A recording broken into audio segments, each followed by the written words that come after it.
Ndabasuhuje nshuti bakunzi wa My TV Rwanda.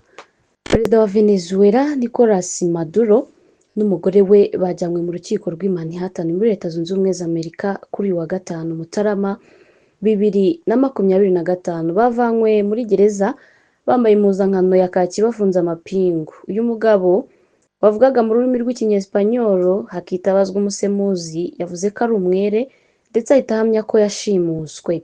Umugore we Flores nawe yavuze ko ari umwere ndetse akomeza kubishimangira.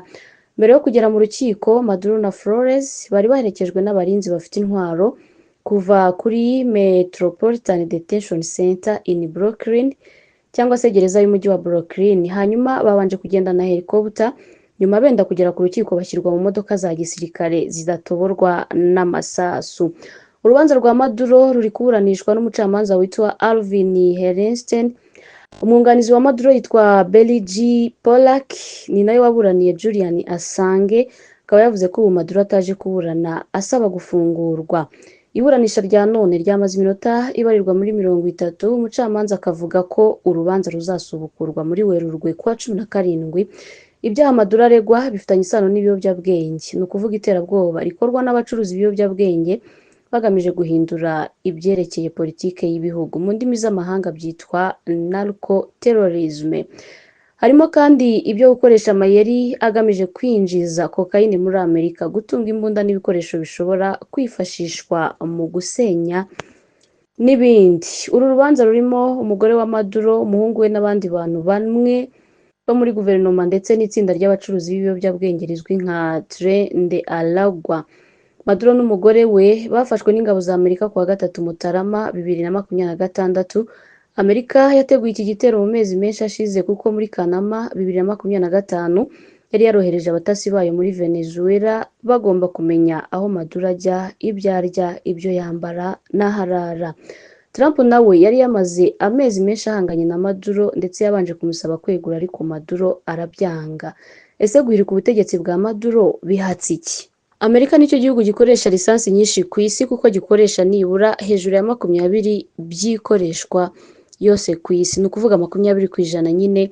Amerika ikoresha utugunguru miliyoni 20 twa lisansi ku munsi, mu gihe icukurwa ikanatunganywa ari utugunguru miliyoni 13.8 nk'uko imibare ya 2025 ibigaragaza. Ibi bivuze ko ibikomoka kuri peteroli bicukurwa muri iki gihugu bidahagije isoko, bivuze ko iki gihugu kigomba gukura no ku cyo cyazigamye kugira ngo ikenewe yose ibashe kuboneka buri munsi. Ku rundi ruhande, Amerika ishinja Venezuela kwiba ibikomoka kuri peteroli byayo nubwo ari ibintu bitaragaragazwa uko byakozwe.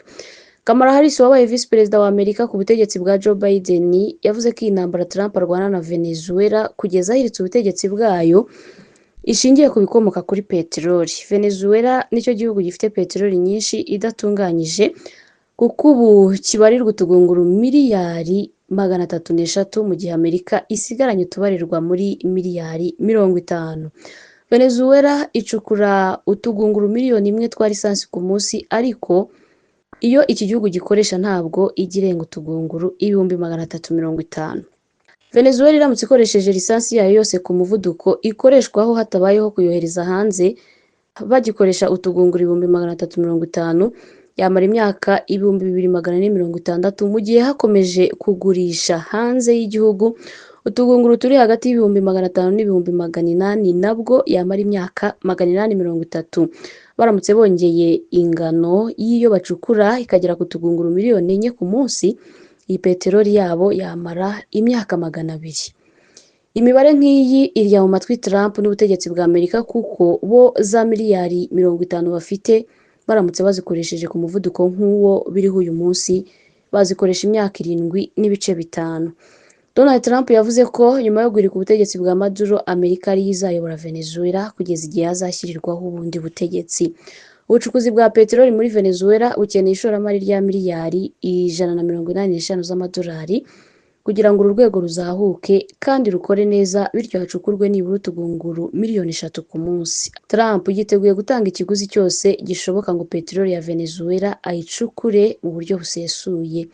Yanavuze ko perezida wa Venezuela niyibeshye akanga gukorana na Amerika nawe azahura n'ibibazo biruta ibyo Maduro yahuye nabyo, ubwo ni perezida mushya nyine. Uburusiya ni umunywanyi wa Venezuela ko bwaryumyeho.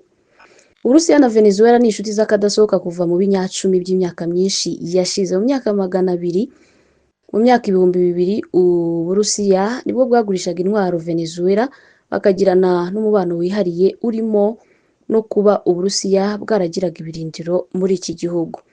Na n'ubu hari abasirikare b'Uburusiya bari mu bice bitandukanye, harimo n'abari mu murwa mukuru Caracas, bashinzwe gutunganya intwaro Uburusiya bwagurishije iki gihugu, zirimo n'uzi y'ubwirinzi bwo mu kirere buzwi nka S-300 VM n'indege z'intambara za Su-30 MQ2.